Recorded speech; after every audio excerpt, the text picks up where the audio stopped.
Next topic, we have evaluating a piecewise function. So, in evaluating a piecewise function, you're given the piecewise function na f of x is equal to negative 3 if x is greater than or equal to 2, and f of x is equal to 3 if, x is less than 2.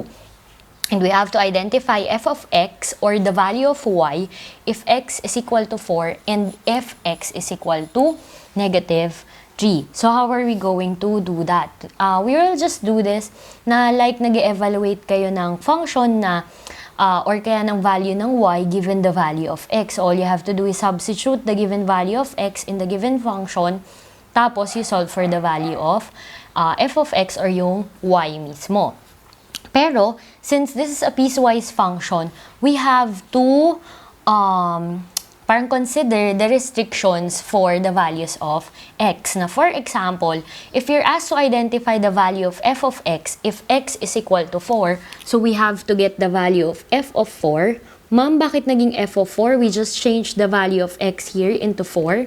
So, first is you have to know kung saan bang restriction kasama yung x is equal to 4.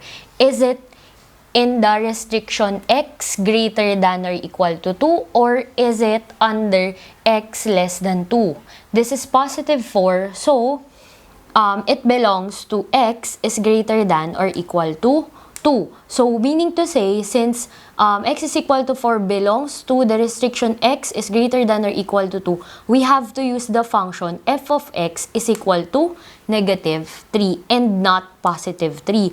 Why, ma'am? Kasi nga po, x is equal to 4 is not included in this restriction, but instead, it is included in this one. So, you have to make use of the function that is also incorporated with this restriction, and that is negative 3. So, that's why f of 4 is equal to negative 3. And no need for us to solve since this is a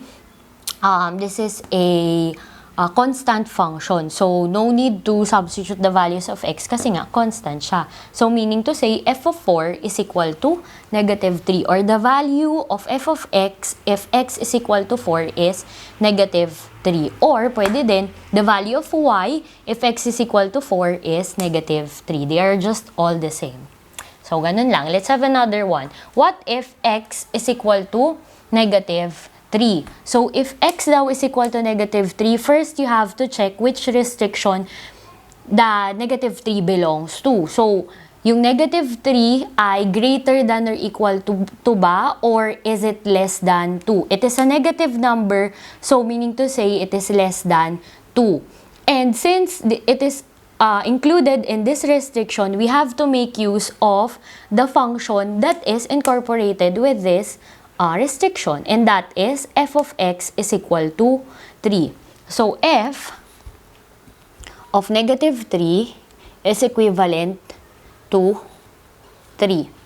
So, the same with the first example, no need to solve kasi nga this is a constant function. So, if x is equal to negative 3, the value of y is 3.